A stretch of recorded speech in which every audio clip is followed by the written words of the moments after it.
Iran और Israel की मिसाइलें इस वक्त आसमान का सीना चीर रही हैं। अमेरिका ने अपने जंगी जहाजों को समंदर में उतार दिया है और रूस अपनी अगली चाल चलने के लिए बस सही वक्त का इंतजार कर रहा है। पूरी दुनिया की नजरें इस वक्त मिडिल ईस्ट के उस छोटे से समुद्री रास्ते पर टिकी हैं जिसे हॉर्मुज जलमरू मध्य यानी स्ट्रेट ऑफ हॉर्मुज कहा जाता है। दुनिया के देशों को लग रहा था कि अगर यहाँ जंग छिड़ी तो पूरी दुनिया की बिजली गुल हो जाएगी, गाड़ियां थम जाएंगी और चूल्हे ठंडे पड़ जाएंगे। चीन की सांसें अटकी हुई थीं और अमेरिका को लग रहा था कि अब उसके हाथ से बाजी निकल चुकी है। लेकिन इसी खौफनाक माहौल के बीच समंदर की लहरों को चीरते हुए भारत के दो विशाल जहाज कुछ ऐसा कर जाते हैं जिसकी कल्पना न तो वॉशिंगटन ने की थी और न ही बीजिंग ने। क्या आपको पता है कि जब ईरान ने पूरी दुनिया के लिए अपने सबसे गुप्त समुद्री रास्ते के दरवाजे बंद कर रखे थे, तब उसने भारत के लिए रेड कारपेट क्यों बिछाया? क्या भारत ने ईरान के साथ कोई ऐसी गुप्त डील की है जिसने पूरी दुनिया के पावर बैलेंस को ही हिलाकर रख दिया है? आज 2026 में जब हम खड़े हैं तो भारत की कूटनीति का लोहा पूरी दुनिया मान रही है। ईरान और इजराइल के बीच तनाव अपने चरम पर है, लेकिन भारत के दो बड़े LPG टैंकर जिनका नाम जगवायु और जग विक्रम है, ईरान के उस इलाके से गुजरते हैं जहां परिंदा भी पर नहीं मार सकता। ये कोई आम रास्ता नहीं था, ये ईरान की वो सीक्रेट गली थी जिसे लारक केशम गैप कहा जाता है। इस रास्ते का इस्तेमाल ईरान सिर्फ अपनी नेवी के लिए करता है या फिर बहुत ही खास मौकों पर। लेकिन भारत के इन दो जहाजों को ईरान ने न सिर्फ रास्ता दिया बल्कि एक सुरक्षित कॉरिडोर भी मुहैया कराया। ये घटना सिर्फ दो जहाजों के गुजरने की नहीं है, ये 2026 के उस नए भारत की दहाड़ है जिसने दुनिया को बता दिया है कि जब बात देश के हितों की आती है तो भारत अपने रास्ते खुद बनाना जानता है। इस पूरे खेल को समझने के लिए आपको पहले उस जगह की अहमियत समझनी होगी। हॉर्मुज का ये इलाका दुनिया का सबसे बड़ा एनर्जी गेटवे है।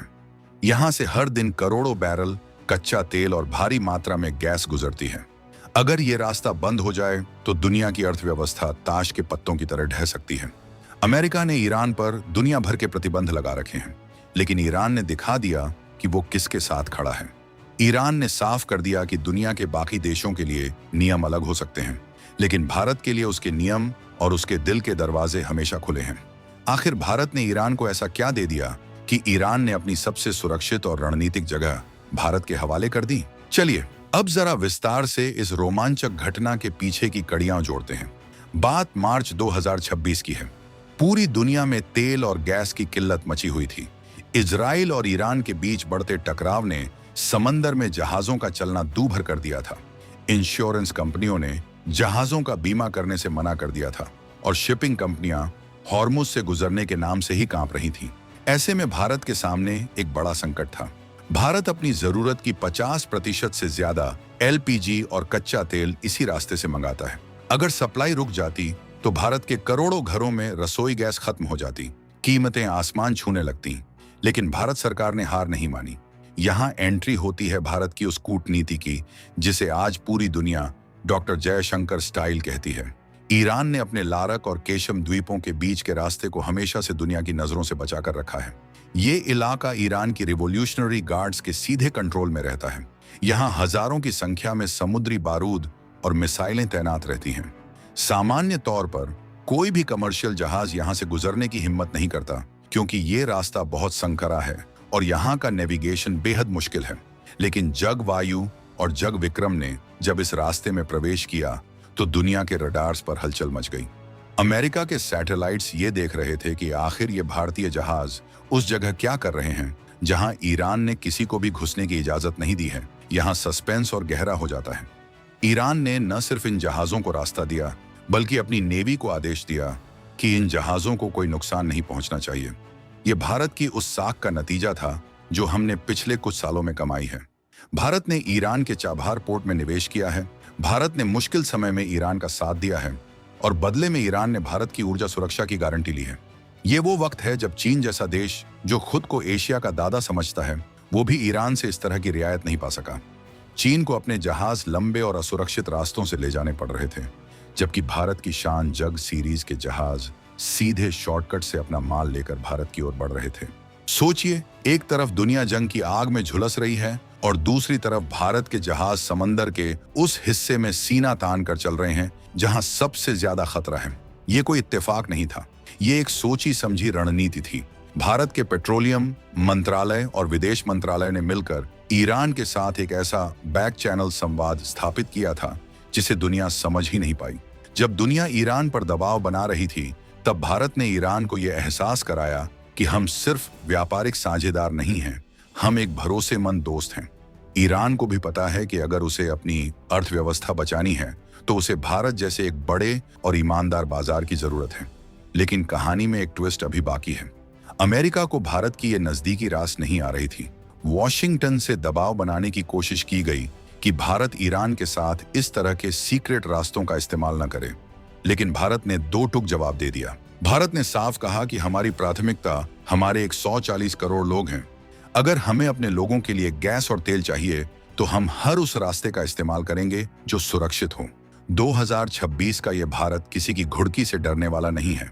भारत ने दिखा दिया कि वो रूस से भी तेल लेगा, अमेरिका से भी दोस्ती रखेगा और ईरान के साथ अपने स्पेशल रूट्स भी बरकरार रखेगा। अब जरा उन जहाजों की बात करते हैं। जग वायु और जग विक्रम, ये नाम आने वाले समय में इतिहास के पन्नों में दर्ज होंगे। ये जहाज सिंबल हैं भारत की आत्मनिर्भरता और ताकत के। ये जहाज जब लारक केशम गैप से गुजर रहे थे तो इनके ऊपर भारतीय तिरंगा गर्व से लहरा रहा था। ये सिर्फ एलपीजी के टैंकर नहीं थे, ये भारत के भरोसे के टैंकर थे। ईरान के कोस्टल गार्ड्स ने इन जहाजों को बाकायदा सैल्यूट किया। ये वो लम्हा था जिसने साबित कर दिया कि दुनिया की कूटनीति अब बदल चुकी है। अब पावर का सेंटर वॉशिंगटन या लंदन नहीं बल्कि नई दिल्ली बन चुका है।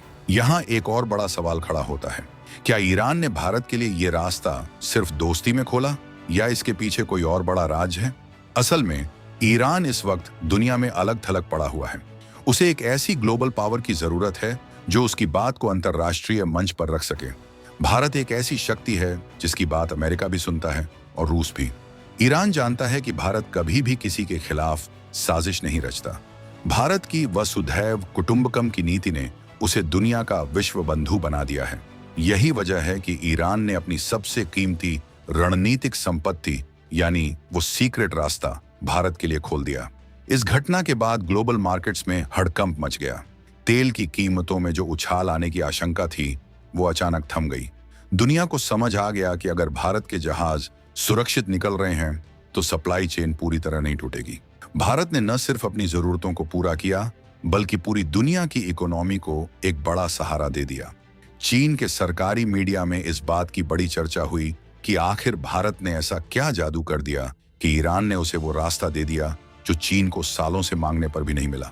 लेकिन रुकिए, रोमांच अभी खत्म नहीं हुआ है। इस पूरे ऑपरेशन को भारत की डीप स्टेट ने इतनी खामोशी से अंजाम दिया कि जब तक दुनिया को पता चला तब तक दोनों जहाज सुरक्षित भारतीय सीमा के करीब पहुंच चुके थे। इसे कहते हैं स्ट्रैटेजिक ऑटोनॉमी, यानी अपने फैसले खुद लेना। भारत ने साबित कर दिया कि वो किसी भी गुट का हिस्सा नहीं है, वो खुद एक गुट है। 2026 में भारत की इकोनॉमी $7 ट्रिलियन की ओर बढ़ रही है और ऐसी बढ़ती इकोनॉमी को रोकने की ताकत अब किसी में नहीं है। ईरान के साथ भारत का ये तालमेल सिर्फ तेल और गैस तक सीमित नहीं है, इसके पीछे एक बहुत बड़ी जियोपॉलिटिकल चाल भी है। भारत चाबहार पोर्ट के जरिए अफगानिस्तान और सेंट्रल एशिया तक अपनी पहुंच बनाना चाहता है। ईरान भी जानता है कि अगर उसे पाकिस्तान और चीन के बढ़ते प्रभाव को रोकना है तो उसे भारत का साथ चाहिए ही होगा। इसीलिए जब जंग के बादल मंडरा रहे थे तब ईरान ने भारत को वो भरोसा दिया जो उसने अपने सबसे करीबी सहयोगियों को भी नहीं दिया था। लारक और केशम के बीच का वो संकरा रास्ता जिसे दुनिया एक डेथ ट्रैप मानती थी, वो भारत के लिए सुरक्षा का गलियारा बन गया। यहाँ हमें भारत के उन जांबाज नाविकों को भी नहीं भूलना चाहिए जिन्होंने इस खतरनाक मिशन को अंजाम दिया। समंदर की उन लहरों के बीच जहाँ कब कहाँ से कोई हमला हो जाए कुछ पता नहीं होता, वहाँ भारतीय तिरंगे के नीचे जहाज ले जाना किसी वीरता से कम नहीं है। ये जहाज जब गुजरात के तट पर पहुंचे तो वहां का नजारा देखने लायक था। भारत ने एक बार फिर दिखा दिया कि संकट चाहे कितना भी बड़ा हो, भारत का दिमाग और भारत का हौसला उससे कहीं ज्यादा बड़ा है। अब जरा सोचिए, अगर भारत ये कदम न उठाता तो क्या होता? भारत में गैस की कमी हो जाती, फैक्ट्रियां बंद होने लगती और महंगाई डायन की तरह लोगों को खाने लगती। लेकिन भारत की सरकार और हमारे रणनीतिकारों ने महीनों पहले ही इसकी प्लानिंग कर ली थी। उन्हें पता था कि मिडिल ईस्ट में आग लगने वाली है, इसलिए उन्होंने प्लान भी तैयार रखा था। और वो प्लान बी था ईरान के साथ वो सीक्रेट समझौता जिसने आज भारत की साख को आसमान पर पहुंचा दिया है। ईरान का यह कदम दुनिया के लिए एक बहुत बड़ा संदेश है। ये संदेश उन देशों के लिए है जो भारत को कम आंकने की गलती करते हैं। ये संदेश उन ताकतों के लिए है जो समझते हैं कि वो भारत की ऊर्जा जरूरतों को रोककर भारत की तरक्की की रफ्तार धीमी कर देंगे। आज 2026 का भारत वो भारत है जो संकट में अवसर ढूंढता है। जब दुनिया डर के मारे दुबकी हुई थी, तब भारत के जहाज समंदर के सीने पर अपनी कामयाबी की इबारत लिख रहे थे। इस पूरी घटना ने इजरायल और ईरान के बीच चल रहे युद्ध के समीकरणों को भी प्रभावित किया है। इजरायल को भी पता है कि भारत के हित इस क्षेत्र में बहुत गहरे हैं, इसलिए इजरायल ने भी भारतीय जहाजों के मूवमेंट को लेकर एक तरह की मौन सहमति दे रखी थी। ये भारत की ताकत है कि दो कट्टर दुश्मन भी भारत के हितों को चोट पहुंचाने की हिम्मत नहीं करते। इसे कहते हैं बैलेंसिंग एक्ट। एक तरफ ईरान के साथ सीक्रेट रास्ता और दूसरी तरफ इजरायल के साथ अटूट सामरिक रिश्ते। ये सिर्फ भारत ही कर सकता है। जैसे जैसे ये खबर दुनिया भर के न्यूज चैनलों पर फैल रही है, वैसे वैसे भारत का रुतबा और बढ़ता जा रहा है। रूस ने इस पर भारत की तारीफ की है, जबकि अमेरिका अब भारत के साथ नए सिरे से एनर्जी डील करने की बात कर रहा है। ये सब इसलिए मुमकिन हुआ क्योंकि हमने वक्त रहते सही फैसला लिया। हमने अपनी कूटनीति को सिर्फ कागजों तक सीमित नहीं रखा, बल्कि उसे समंदर की लहरों पर उतार कर दिखाया। ये कहानी अभी खत्म नहीं हुई है। ये तो बस शुरुआत है उस महान भारत की जो दुनिया का नेतृत्व करने के लिए तैयार है। ईरान के उस गुप्त रास्ते से गुजरने वाले वो दो जहाज भारत की आने वाली स्वर्णिम गाथा के अग्रदूत हैं। आज जब हम इस पर बात कर रहे हैं, तो भारतीय इंजीनियर और रणनीतिकार चाबहार और हॉर्मुज के आसपास के इलाकों में और भी कई बड़े प्रोजेक्ट्स पर काम कर रहे हैं। आने वाला समय भारत की ऊर्जा सुरक्षा का सबसे मजबूत काल होने वाला है। अब सवाल ये उठता है कि क्या भारत इसी तरह आगे भी दुनिया के मुश्किल रास्तों को अपने लिए आसान बनाता रहेगा? क्या चीन और पाकिस्तान भारत की इस बढ़ती ताकत को चुपचाप देखते रहेंगे? और सबसे बड़ा सवाल, अगला वो कौन सा देश होगा जो भारत के लिए अपने गुप्त खजाने और रास्ते खोल देगा? इन सवालों के जवाब हमें भविष्य की उन परतों में मिलेंगे जो धीरे धीरे खुल रही हैं। भारत की इस जीत ने यह भी साफ कर दिया है कि अब हम सिर्फ दूसरों पर निर्भर रहने वाले देश नहीं रहे। हमने अपनी तकनीक, अपनी नेवी और अपनी कूटनीति को इस कदर मजबूत कर लिया है कि अब दुनिया को हमारी शर्तों पर बात करनी पड़ती है। 2026 का भारत आत्मनिर्भर भी है और आत्मविश्वासी भी। ईरान के लारक केशम गैप से गुजरते हुए जगवायु की वो गूंज आज भी दुनिया के गलियारों में सुनाई दे रही है। ये वो दौर है जहां हर भारतीय को गर्व महसूस होना चाहिए। हमारे पास वो नेतृत्व है जो दुनिया की आंखों में आंखें डालकर बात करता है। हमारे पास वो सेना और नेवी है जो किसी भी चुनौती का सामना करने के लिए तैयार है। और सबसे बढ़कर हमारे पास वो विजन है जो भारत को फिर से विश्व गुरु बनाने की राह पर ले जा रहा है। ईरान ने भारत के लिए रास्ता खोलकर दरअसल अपनी ही सुरक्षा सुनिश्चित की है, क्योंकि वो जानता है कि भारत का साथ होना मतलब दुनिया की सबसे बड़ी उभरती शक्ति का साथ होना। भारत की ये डिप्लोमेटिक विक्ट्री किसी बड़ी जंग को जीतने से कम नहीं है। बिना एक भी गोली चलाए, बिना किसी खून खराबे के भारत ने वो हासिल कर लिया जो बड़े बड़े देश अरबों डॉलर खर्च करके भी हासिल नहीं कर पाए। ये है भारत का असली पावर प्ले। ईरान की धरती से लेकर भारत के तटों तक ये सफर रोमांच और सस्पेंस से भरा रहा, लेकिन अंत सुखद रहा। भारत को अपनी गैस मिल गई, ईरान को अपना भरोसेमंद दोस्त मिल गया और दुनिया को भारत की नई ताकत का एहसास हो गया। लेकिन क्या आपको लगता है कि अमेरिका इस हार को इतनी आसानी से पचा पाएगा? क्या अमेरिका भारत पर नए प्रतिबंध लगाने की कोशिश करेगा या फिर उसे भी भारत के सामने झुकना पड़ेगा? ये देखने वाली बात होगी। चलिए अब थोड़ा डीप डाइव करते हैं उन तकनीकी बारीकियों में जिसने इस पूरे मिशन को मुमकिन बनाया। जगवायु और जग विक्रम कोई साधारण एलपीजी टैंकर नहीं है। ये अत्याधुनिक रडार सिस्टम और एनर्जी एफिशिएंट इंजन से लैस जहाज हैं। 2026 में शिपिंग इंडस्ट्री में काफी बदलाव आ चुके हैं। अब जहाजों में ऐसी तकनीक लगी है जो दुश्मन के रडार को चकमा दे सकती है, जिसे स्टील्थ मोड कहा जाता है। हालांकि ये कमर्शियल जहाज थे, लेकिन इनकी सुरक्षा के लिए जो उपाय किए गए थे वो किसी जंगी जहाज से कम नहीं थे। भारत ने इस मिशन के लिए इसरो के जीसैट सीरीज के सैटेलाइट्स का इस्तेमाल किया ताकि पल पल की लोकेशन और खतरे की जानकारी मिलती रहे। ईरान के लारक और केशम द्वीपों के बीच का जो रास्ता है उसकी गहराई बहुत कम है। यहाँ बड़े जहाजों को ले जाना किसी सुई में धागा पिरोने जैसा है। एक छोटी सी गलती और जहाज जमीन से टकरा सकता है या फिर किसी पुरानी समुद्री बारूद की चपेट में आ सकता है। लेकिन भारतीय कैप्टन्स की ट्रेनिंग इतनी जबरदस्त थी कि उन्होंने बिना किसी नुकसान के इस मौत के रास्ते को पार कर लिया। ये हमारी समुद्री ताकत का एक और बड़ा सबूत है।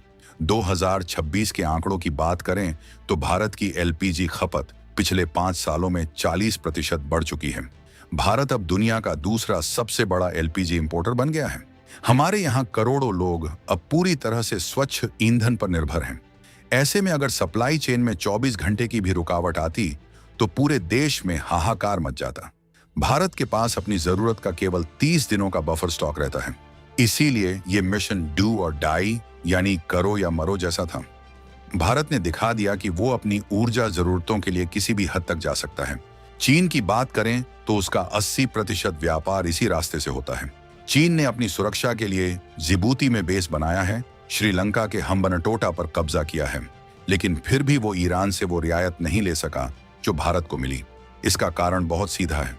चीन की नीतियां विस्तारवादी हैं, जबकि भारत की नीतियां सहयोगात्मक हैं। ईरान को पता है कि चीन उसे कर्ज के जाल में फंसा सकता है, लेकिन भारत उसे विकास का साझीदार बनाएगा।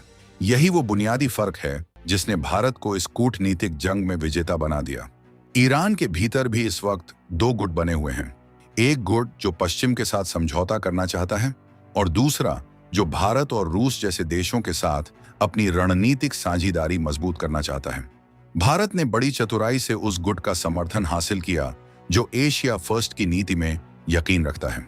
भारत ने ईरान को यह भरोसा दिलाया कि अगर पश्चिमी देश उस पर और प्रतिबंध लगाते हैं तो भारत उसकी मदद के लिए खड़ा रहेगा। बदले में ईरान ने भारत को वो रास्ता दिया जो उसने अपनी खुद की नेवी के लिए बचा कर रखा था। इस रास्ते के मिलने से भारत को एक और बड़ा फायदा हुआ है, समय और पैसा। सामान्य रास्ते से आने में जहाजों को करीब 48 घंटे ज्यादा लगते थे और फ्यूल का खर्चा भी बहुत ज्यादा था। इस सीक्रेट रास्ते से भारत के जहाजों ने न सिर्फ वक्त बचाया बल्कि करोड़ों रुपए का ईंधन भी बचाया। ये पैसा सीधा भारत की जनता की जेब में जाता है क्योंकि इससे गैस की कीमतें स्थिर रहती हैं। ये है इकोनॉमिक डिप्लोमेसी का बेहतरीन उदाहरण। सोचिए, अमेरिका की CIA और इजराइल की मोसाद इस पूरे ऑपरेशन को देख रही होंगी। उनकी नजरों के सामने से भारत के जहाज गुजर गए और वो कुछ नहीं कर सके। ये इसलिए नहीं कि वो कमजोर हैं, बल्कि इसलिए क्योंकि भारत ने अंतर्राष्ट्रीय कानूनों का पालन करते हुए अपनी संप्रभुता का इस्तेमाल किया। भारत ने साबित कर दिया कि वो किसी का पिछलग्गू नहीं है। अगर भारत के संबंध इजराइल से अच्छे हैं तो इसका मतलब ये नहीं कि हम ईरान के साथ अपने रिश्तों की कुर्बानी दे देंगे। 2026 का भारत अब जीरो सम गेम में यकीन नहीं रखता। हम मल्टी अलाइनमेंट की नीति पर चलते हैं, यानी हम सबके साथ हैं लेकिन अपनी शर्तों पर। यही वो संदेश है जो पूरी दुनिया में गया है।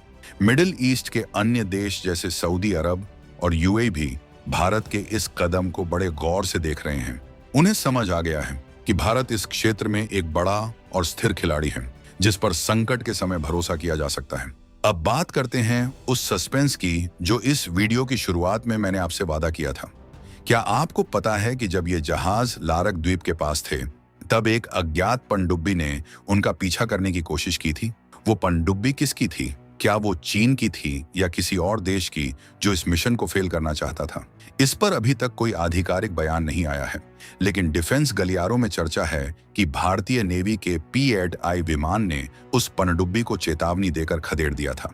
यानी भारत के जहाजों को सिर्फ ईरान की सुरक्षा ही नहीं मिली थी, बल्कि भारतीय नेवी का अदृश्य कवच भी उनके साथ था। ये पूरी घटना एक थ्रिलर फिल्म की तरह लगती है, लेकिन ये एक 100% सच है। ये हकीकत है 2026 के शक्तिशाली भारत की। हम अब सिर्फ अपनी सीमाओं की रक्षा नहीं कर रहे, हम समंदर के पार भी अपने हितों की रक्षा करने में सक्षम हैं। भारत की एक्ट वेस्ट पॉलिसी अब पूरी तरह से रंग ला रही है। हमने खाड़ी देशों के साथ अपने रिश्तों को सिर्फ लेबर और रिमिटेंस तक सीमित नहीं रखा, बल्कि उसे स्ट्रेटेजिक पार्टनरशिप में बदल दिया है। ईरान के साथ भारत का ये तालमेल भविष्य में और भी गहरे गुल खिलाएगा। चाबहार पोर्ट के जरिए हम जिस international north south transport corridor INSTC की बात कर रहे हैं, वो अब हकीकत बनने के बेहद करीब है। ये कॉरिडोर स्वेज नहर का विकल्प बनेगा और भारत के व्यापार को यूरोप और रूस तक पहुंचाएगा, तब भारत को किसी के सामने हाथ फैलाने की जरूरत नहीं होगी। हम दुनिया के व्यापार के स्वामी होंगे। लेकिन क्या आपको लगता है कि ये सब इतना आसान होगा? जैसे जैसे भारत की ताकत बढ़ेगी, वैसे वैसे हमारे दुश्मन भी बढ़ेंगे। हमें और भी ज्यादा सावधान रहने की जरूरत है। ईरान के उस गुप्त रास्ते ने हमें एक मौका दिया है, लेकिन असली चुनौती उस मौके को बरकरार रखने की है। भारत को अपनी नौसेना को और भी आधुनिक बनाना होगा, ताकि हम हिंद महासागर और उससे आगे अपनी धाक जमा सकें। 2026 में भारत का रक्षा बजट भी रिकॉर्ड स्तर पर पहुंच गया है। हम अब अपनी जरूरत के 70% हथियार खुद बना रहे हैं। यह आत्मनिर्भरता ही हमें ऐसी साहसिक कूटनीति करने की शक्ति देती है। अगर हमारे पास अपनी ताकत नहीं होती, तो शायद हम ईरान के साथ इस तरह की डील नहीं कर पाते। ताकतवर का ही सब साथ देते हैं, और भारत आज ताकतवर है। ईरान की वो गुप्त गलियारी, वो संकरा रास्ता जिसे लारक केशम गैप कहते हैं, वो आज भारत की कामयाबी का गवाह बन गया है। जब भी इतिहास में 2026 के ग्लोबल क्राइसिस की बात होगी, तब भारत के इन 2 जहाजों और ईरान की उस दरियादिली का जिक्र जरूर होगा। ये दोस्ती के नए आयाम हैं, ये कूटनीति का नया चेहरा है। अब आप सोच रहे होंगे कि इस सब का आम आदमी पर क्या असर पड़ेगा। सीधा असर है भाई। जब तक हमारे जहाज सुरक्षित हैं, तब तक आपकी रसोई का बजट सुरक्षित है। जब तक भारत की कूटनीति जीत रही है, तब तक आपकी जेब पर महंगाई का बोझ कम रहेगा। ये सब आपके लिए है, देश के लिए है। जिस वक्त ये जहाज गुजर रहे थे, उस वक्त ईरान के सर्वोच्च नेता के दफ्तर से सीधे कमांड दी जा रही थी। ये कोई सामान्य प्रोटोकॉल नहीं था, ये एक स्पेशल प्रेसिडेंशियल डिक्री के तहत किया गया था। भारत की अहमियत का अंदाजा इसी बात से लगाया जा सकता है कि ईरान ने अपने संविधान की कुछ धाराओं को दरकिनार करते हुए विदेशी जहाजों को अपनी इंटरनल वाटर्स में एंट्री दी। ये अंतर्राष्ट्रीय समुद्री कानून UNCLOS के तहत एक दुर्लभ घटना है। हॉर्मुज जल मरुमध्य की चौड़ाई जहां सबसे कम है, वहां से ईरान के तट की दूरी बहुत कम रह जाती है। ऐसे में जहाजों का वहां से गुजरना मतलब ईरान की संप्रभुता के एकदम अंदर होना। आमतौर पर अंतर्राष्ट्रीय जहाज ट्रैफिक सेपरेशन स्कीम TSS का पालन करते हैं, जो अंतर्राष्ट्रीय पानी में होती है। लेकिन भारत के जहाजों ने उस रास्ते को छोड़कर ईरान के घरेलू रास्ते को चुना। ये ऐसा ही है जैसे आप हाईवे छोड़कर किसी के घर के अंदर से शॉर्टकट लें, और वो घर का मालिक न सिर्फ आपको रास्ता दे, बल्कि चाय नाश्ता भी कराए। ईरान ने ऐसा इसलिए किया क्योंकि उसे भारत के पवित्र इरादों पर पूरा भरोसा था। भारत ने कभी भी किसी देश की जासूसी नहीं की, कभी किसी के आंतरिक मामलों में दखल नहीं दिया। यही भारत की सॉफ्ट पावर है, जो अब हार्ड पावर में बदल रही है। दुनिया देख रही है कि कैसे भारत एक एक करके अपने रणनीतिक लक्ष्यों को हासिल कर रहा है। अगले कुछ महीनों में भारत और ईरान के बीच कुछ और बड़े समझौतों की उम्मीद है। हो सकता है कि भारत को ईरान के कुछ और तेल क्षेत्रों में सीधे खुदाई की इजाजत मिल जाए। अगर ऐसा हुआ, तो भारत की ऊर्जा निर्भरता खाड़ी के दूसरे देशों से कम हो जाएगी, और हम और भी ज्यादा स्वतंत्र हो जाएंगे। ये चीन के लिए सबसे बड़ा झटका होगा, क्योंकि वो ईरान के तेल पर अपनी मोनोपोली एकाधिकार बनाना चाहता था। लेकिन भारत की चाणक्य नीति ने चीन के मंसूबों पर पानी फेर दिया। हमने दिखा दिया कि कूटनीति सिर्फ पैसे के दम पर नहीं, बल्कि भरोसे और पुराने रिश्तों के दम पर चलती है।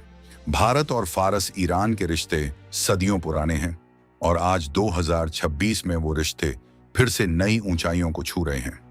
इस वीडियो को खत्म करने से पहले मैं आपसे एक सवाल पूछना चाहता हूं। आपको क्या लगता है, 2026 के इस दौर में भारत की सबसे बड़ी ताकत क्या है? हमारी सेना, हमारी इकोनॉमी, या हमारी कूटनीति? अपनी राय कमेंट में देना ना भूलें, और अगले वीडियो का इंतजार करें, जो इससे भी ज्यादा धमाकेदार होने वाला है।